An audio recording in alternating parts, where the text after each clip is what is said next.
Welcome back everyone on our channel nature and science को जाने। तो आज के एपिसोड में हम लेकर आए हैं एक बहुत ही इंटरेस्टिंग बायोग्राफी। आपके माइंड में कभी न कभी ये क्वेश्चन जरूर आया होगा कि जब एक लोहे की सुई पानी में डूब जाती है तो इतना बड़ा जहाज पानी में कैसे तैरता है, या फिर कोई वस्तु शुद्ध सोने से बनी हुई है या फिर उसमें मिलावट की गई है। इन सब के बारे में सबसे पहले बताया था आर्किमिडीज ने। आर्किमिडीज का जन्म सन 287 ईसा पूर्व में हुआ, मीन्स आज से हजारों साल पहले।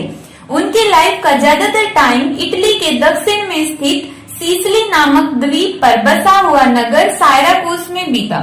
तो चलिए हम आपको सुनाते हैं उनकी लाइफ से जुड़े हुए कुछ बहुत ही मजेदार किस्से। लीवर के सिद्धांत पर काम करते हुए वो इतने एक्साइटेड हो गए थे कि भागते हुए सायराकूस के राजा हीरो के पास गए और बोले कि महाराज, मैं पूरी पृथ्वी को हिला सकता हूँ एक छड़ी की मदद से, पर इसके लिए मुझे पृथ्वी से बाहर खड़ा होना पड़ेगा। तो महाराज ने मजाक से हंसते हुए कहा, आर्किमिडीज, तुम ऐसा इसलिए बोल रहे हो क्योंकि ऐसा पॉसिबल ही नहीं है कि तुम पृथ्वी से बाहर जा पाओ। पर आर्किमिडीज ने कहा, नहीं महाराज, मैं ऐसा कर सकता हूँ। तो महाराज ने कहा कि तुम पृथ्वी को छोड़ो, तुम मेरे जहाज को उठाकर दिखाओ तो मानो। तो आर्किमिडीज ने कहा, ठीक है महाराज, मैं कर दूंगा। नेक्स्ट डे सब लोग राजा के महल में इकट्ठा हुए, इसलिए नहीं कि उन्हें आर्किमिडीज पर भरोसा था, पर इसलिए ताकि वो आर्किमिडीज के जहाज न उठाने पर उनका मजाक उड़ा पाए और कह सके कि बड़ा आया पृथ्वी को उठाने वाला, एक छोटा सा जहाज तो उठा नहीं। पर आर्किमिडीज ने पुली व रस्सी का यूज करके कर दिखाया। लोगों को बहुत आश्चर्य हुआ, पर इस घटना के बाद राजा व लोगों का भरोसा आर्किमिडीज पर बहुत बढ़ गया। कुछ समय पश्चात फिर से एक ऐसी समस्या उत्पन्न हो गई कि लोगों के पास व राजा के पास कोई समाधान नहीं था। सब डरे हुए थे। हुआ ये कि सायराकूस के राजा को पता चला कि रोम की सेना सायराकूस पर आक्रमण करने वाले समुद्री रास्ते से, और रोम की सेना बहुत शक्तिशाली और बड़ी थी। तो राजा को आर्किमिडीज की याद आई। राजा ने आर्किमिडीज को बुलाया व मदद के लिए कहा। आर्किमिडीज ने कहा, महाराज, रोम की सेना चाहे कितनी भी बड़ी क्यों न हो, हम उसे हरा देंगे। उन्होंने अपने साइंटिफिक माइंड का यूज करके कुछ ऐसे हथियार बनाए जिसे रोम की सेना कभी समझ ही नहीं पाई। वह डरकर भाग गई। उन हथियारों में कुछ हथियार थे। पहला, उन्होंने मिरर की ऐसी अरेंजमेंट की कि जब भी सूर्य की किरणें उन दर्पण पर पड़े तो वो सारा प्रकाश जहाजों के पाल पर फोकस हो जाए और जहाज के पाल में आग लग जाए। अब इस बात पर आधुनिक काल में एक बहस छिड़ गई कि उस वक्त मिरर नहीं होते थे।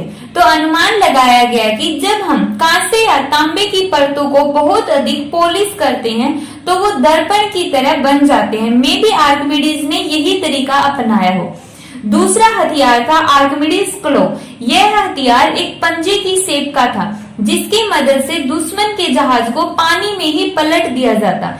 ऐसे बहुत सारे हथियार बनाकर आर्किमिडीज ने लगभग 3 सालों तक सायराकूस की रक्षा की। रोम की सेना में सबसे समझदार था उनका सेनापति, जो समझ गया कि इनके पीछे जरूर सायराकूस के सबसे बुद्धिमान मनुष्य आर्किमिडीज का हाथ है। तो कुछ समय के लिए सायराकूस फिर से सुरक्षित हो गया। इस बात से संतुष्ट होकर राजा ने सुनार को एक मुकुट बनाने को कहा, शुद्ध सोने का। कुछ टाइम बाद सुनार एक मुकुट लेकर आया। मुकुट को देखकर राजा को शक हुआ कि ये मुकुट शुद्ध सोने से नहीं बना हुआ, पर इस बात को साबित कैसे किया जाए। तब राजा को फिर से आर्किमिडीज की याद आई। राजा ने सारी बात आर्किमिडीज को बताई। तो आर्किमिडीज ने कहा, ठीक है महाराज, मुझे थोड़ा वक्त चाहिए, और आर्किमिडीज वहां से चला गया। शुद्ध सोने का पता कैसे लगाए, वो काफी दिन तक ऐसा सोचता रहा। फिर एक दिन जब वो नहाने गया, वह जैसे ही उसने पानी में अपना पैर रखा तो पानी बाहर गिर गया। आर्किमिडीज को बहुत आश्चर्य हुआ। उसने फिर यह एक्सपेरिमेंट काफी बार किया और इस निर्णय पर पहुंचा कि कोई वस्तु पानी में डालने पर उतना ही जल बाहर निकालती है जितना उसका खुद का वॉल्यूम होता है।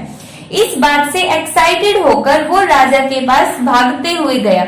यूरेका यूरेका यूरेका मीन्स मुझे पता चल गया, मुझे पता चल गया। और इस एक्साइटमेंट में वो कपड़े पहनना ही भूल गया।